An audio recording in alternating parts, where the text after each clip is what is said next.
Hello friends, welcome to our channel. Today we are going to discuss the evolution of states and union territories of India. So हमें आज़ादी के बाद किन कठिनाइयों से गुजरना पड़ा है, कैसे हमारे देश का स्टेट का रीऑर्गेनाइजेशन हुआ है और 1956 के बाद किन किन स्टेट का उदय हो गया है, ये हम इस वीडियो में देखने वाले हैं। ओके, सबसे पहले हमें ये पता होना चाहिए ब्रिटिश हमारे भारत को किस तरह रूल करते थे। ब्रिटिश हमारे भारत को दो पार्ट में रूल करते थे, दो कैटेगरी में रूल करते थे। पहला कैटेगरी जो ब्रिटिश डायरेक्टली रूल करते थे उनके प्रोविंस को, okay, and second category is the princely state that is ruled by the prince but paramount remains with the British crown. So as a agent of prince को use करते थे, सब economy, political, administrative सब British crown ही देखता था। तो एक तो ब्रिटिश रूल करते थे डायरेक्टली और दूसरा indirectly by the hands of prince. Okay, so हमें इंडिया इंडिपेंडेंस एक्ट 1947 के तहत आज़ादी मिली और वो भी टू डोमिनेंट स्टेट के तहत, that is the India and the Pakistan. So हमारे भारत में 552 प्रिंसली स्टेट थे। तो यहाँ पे ब्रिटिश ने डिवाइड एंड रूल के तहत उन्हें तीन ऑप्शन दे दिया कि या तो तुम इंडिया को ज्वाइन करो या पाकिस्तान को या फिर इंडिपेंडेंट हो। ज़्यादातर लोग इंडिपेंडेंट ही मांगेंगे। So divide and rule policy के ये ब्रिटिशों ने इस्तेमाल किया। सो फिर भी 1949 प्रिंसली स्टेट ने भारत को ज्वाइन किया और बचे तीन, that is the Hyderabad, Junagadh and the Kashmir. Hyderabad को बाय पुलिस एक्शन के तहत इंटीग्रेट कर दिया Sardar Vallabh Bhai Patel, iron man of India. Junagadh by referendum and Kashmir by instrument of accession. So 1950 के कॉन्स्टिट्यूशन के तहत हमारा देश को चार भागों में क्लासिफाई कर दिया, that is the part A governance province, part B princely state with legislature, part C chief commissioners province and part D Andaman and Nicobar. ये सिर्फ ध्यान रखो, ये बाद में जाके रिपील कर दिया। तो अभी भारत के बहुत से हिस्से से लिंग्विस्टिक बेसिस पे हमें रीऑर्गेनाइजेशन हमारे स्टेट का कर दो, ऐसे मांग उठने लगी। तो धार कमीशन का गठन कर दिया, किसके तहत? लिंग्विस्टिक प्रोविंस कमीशन इन 1948 के तहत धार कमीशन को गठित कर दिया। धार कमेटी ने यह रिकमेंडेशन दी कि रीऑर्गेनाइजेशन करो पर एडमिनिस्ट्रेटिव कन्वीनियंस के हिसाब से करो रादर देन लिंग्विस्टिक फैक्टर। सो लिंग्विस्टिक फैक्टर को इस कमेटी ने खारिज कर दिया, एडमिनिस्ट्रेटिव कन्वीनियंस पे इसका जोर था। सो ये आगे जाके फेल हो गया। बाद में JVP कमेटी का गठन हो गया, J for Jawaharlal Nehru, V for Vallabh Bhai Patel and P for Pattabhai Sitaramayya. So this committee rejected language as a basis for reorganisation of state.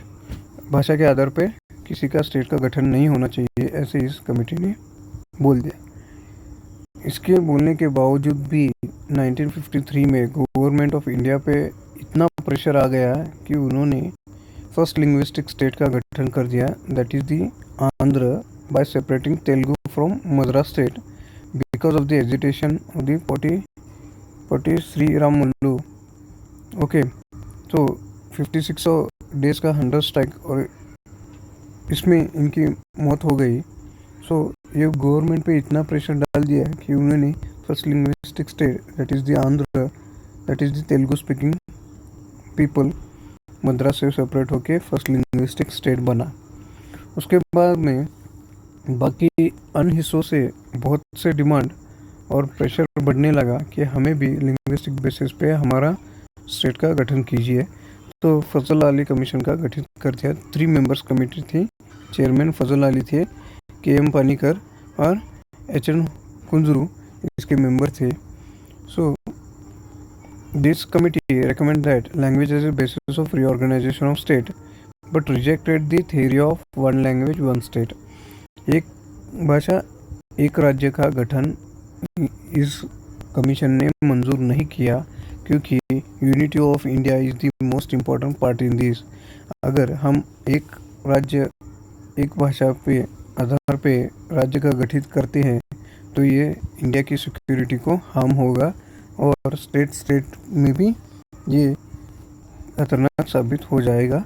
तो अगर आपको रीऑर्गेनाइजेशन ऑफ स्टेट करना है, राज्य का गठन करना है, तो ये 4 फैक्टर आप ज़रूर ध्यान में रखिए, ऐसे इस कमेटी ने बोला है। पहला फैक्टर है preservation and strengthening of unity and security of country. दूसरा फैक्टर है लिंग्विस्टिक एंड कल्चरल होमोजेनिटी। तीसरा फैक्टर है financial, economy and administrative consideration. चौथा फैक्टर है planning and promotion of people in each state as well as nation as a whole. हमें preservation and strengthening of unity and security of country, linguistic and cultural homogeneity, और इसमें हमें ये भी याद रखना चाहिए सन ऑफ सॉइल जो एक कंसेप्ट है वो भी हमें पता होना चाहिए।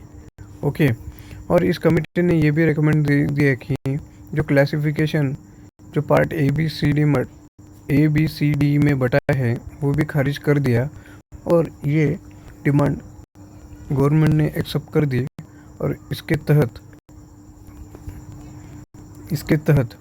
14 स्टेट एंड 6 यूनियन टेरिटरी का गठन कर दिया। By state reorganisation and 7th constitution amendment act 1956 के तहत पार्ट ए बी सी को एबोलिश कर दिया और पार्ट सी में जो प्रोविंस थे उसमें मर्ज कर दिया या तो यूनियन टेरिटरी में बदल दिया। तो हमें अब ये पता होना चाहिए नवंबर 1956